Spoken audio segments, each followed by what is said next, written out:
दोस्तों नमस्कार, विकल्प वाणी सच्चाई की खोज में आपका स्वागत है। इस समय विकल्प वाणी टीम राजस्थान में है, राजस्थान के जयपुर शहर में है, जहां मेरे पीछे आप देखेंगे हजारों की तादाद में राजस्थान के राज्य कर्मचारी अपनी मांगों को लेकर यहां पर पहुंचे हैं। इन कर्मचारियों से बातचीत करेंगे और इनके दर्द, इनकी तकलीफों को आप तक पहुंचाने की कोशिश करेंगे। आप हमारे साथ बने रहिए। विकल्प वाणी सच्चाई की खोज। एक बात बताइए, आप लोग सब मेडिकल सेक्टर से हैं क्या? मेडिकल से है, मैंने मिलिट्री है। मेडिकल सेक्टर से है, महिला कैडर है, एएनएम एलएचबी है, जिसमें हमारी सबसे पहले जो भर्ती होती है वो एएनएम से होती है। उसके बाद में हमारी एलएचबी बनती है, उसके बाद में हमारी बीएचएस फीमेल बनती है।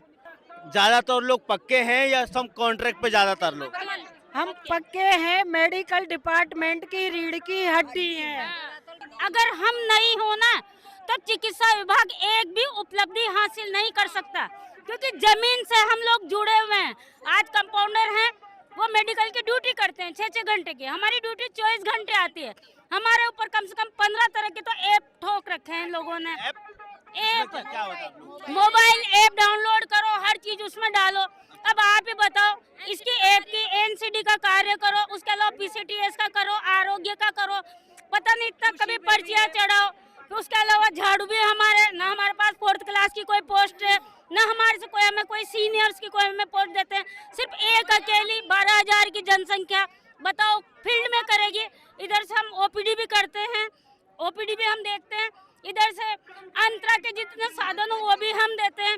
नसबंदी भी हमारे पास है, कोपटी भी हमारे पास है, पीसीटीएस भी हमारे। राज्य सरकार की जितनी भी योजनाएं हैं, चाहे वो राष्ट्रीय हो चाहे अंतर्राष्ट्रीय हो, हमसे होके निकलती है। फिर भी हमें 2800 ग्रेड पे ही रख रखा है। जो हमारा ग्रेड पे होता है वो एएनएम का भी 2800 होता है, एलएचबी का भी 2800 होता है, और जो हमारी बीएचएस का होता है वो भी हमारी 2800 पे ही होती है। इसलिए मेरा राज्य सरकार से निवेदन है कि हमारी जो वेतन विसंगतियाँ हैं उनको दूर किया जाए, और जो हमारा 2800 ग्रेड पे है, हमारी काम को अधिकता को देखते हुए हमें 3600 ग्रेड पे देने की कृपा करें। अच्छा, एक बात बताइए, जो संविदा कर्मचारी है उनके रोजगार के साथ भी कोई समस्या आती है क्या? उनको निकालने का भी ऑप्शन है क्या सरकार का? निकाल सकते हैं वो जब चाहे तब निकाल सकते हैं। ये धमकी रहती है कि संविदा वाले निकालो, उनको घर भेज दो, उनकी नौकरी समाप्त कर दो, चाहे उसमें आशा हो, आंगनवाड़ी कार्यकर्ता हो, सीएचओ हो, एएनएम हो, कोई भी डाटा ऑपरेटर हो, कोई भी मतलब किसी भी डिपार्टमेंट में कोई भी कार्मिक संविदा पे है, उसको हमेशा ये भय बना रहता है कि संविदा की नौकरी कभी भी खत्म हो सकती है। किसी को 10,000 मिल रहा है, किसी को 12 और किसी को 24,000।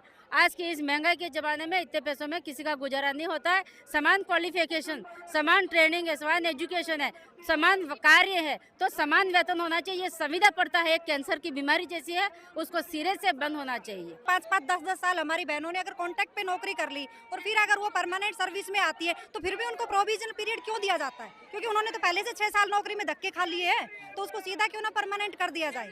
बताइए, आप 2 साल वो क्यों झेलेगी फिर? आप दो, जो मैं थोड़ा डिमांड समझ लूं, आप कह रहे हैं जो संविदा पे कर्मचारी है आप उनकी भी मांग उठा रहे हैं कि उनको परमानेंट मांग किया जाए, और साथ साथ में आप ये भी डिमांड कर रहे हो जो ग्रेड पे है वो 3600 रुपये हो, राइट? यही मांग है आप लोगों की। एक पदनाम परिवर्तन भी है जो बिना वित्तीय भार की मांग है। हमारे बड़े भाइयों का कर दिया गया, हमारे ग्राम विकास अधिकारियों का कर दिया गया, जबकि उनके ग्रेड पे 2400 है, लेवल 6 है, हमारी ग्रेड पे 2800 है, लेवल 8 है, लेकिन निम्न अधिकारी को उच्च अधिकारी बना दिया गया और हमें एक कार्यकर्ता के नाम से ही छोड़ दिया गया। दूसरी बात यह है कि एक एएनएम है ना, जब लगती है और जब तक रिटायर होती है तब तक वो एएनएम ही रहती है। ऐसा क्यों? हर डिपार्टमेंट में प्रमोशन है तो हमारा क्यों नहीं है? क्या हम योग्यता नहीं है हमारी? क्या हम पढ़े लिखे नहीं है? क्या हम सरकार का काम नहीं करते? बताइए आप, बिना परमिशन हम पूरी नौकरी कर लेते हैं, ऐसा क्यों? ये हमारे साथ सरासर अन्याय है। जैसे आप कह रहे हैं कि पदोन्नति नहीं होती, तो आमतौर से जो कर्मचारी होते हैं उनको पेंशन मिलता है, इलाज के लिए सुविधाएं मिलती है, वो मिलता है आप लोगों को? पेंशन मिलता है, और जो कार्मिक संविदा पे है उनको कोई लाभ नहीं मिलता। हम परमानेंट होते होते 45 साल 50 साल के हो जाते हैं। संविदा पे हम जैसे लोगों ने 15-15 साल नौकरी की, अब हमारी 10 साल नौकरी रह गई है। अब हमें पेंशन मिल भी जाएगा तो कितना मिलेगा कोई गारंटी नहीं। अभी ओपीएस का मतलब टेंशन जमा हुआ पड़ा हुआ है दिमाग में कि ओपीएस परमानेंट रखेंगे या हटा देंगे, ये टेंशन है। सवाल आप लोगों का हरदम उठता रहा है जो खासकर मेडिकल सेक्टर में जो काम करने वाले कर्मचारी हैं कि उनको ट्रेनिंग नहीं होती, कई बार उनको ट्रेनिंग नहीं दिया जाता, उसी धड़ल्ले से काम कराया जाता। ऐसा कुछ है कि आप लोगों के साथ? नहीं, ऐसा कुछ नहीं, ट्रेनिंग होती है। पहले हमारी एएनएम से जो एलएचबी में प्रमोशन होता था उसमें हमारी 6 महीने की ट्रेनिंग होती थी, लेकिन वो राज्य सरकार ने 7 साल से उसको बंद कर दिया था और हमारी पदोन्नति को भी बंद कर दिया था। तो पहले ट्रेनिंग होती थी लेकिन अब नहीं होती।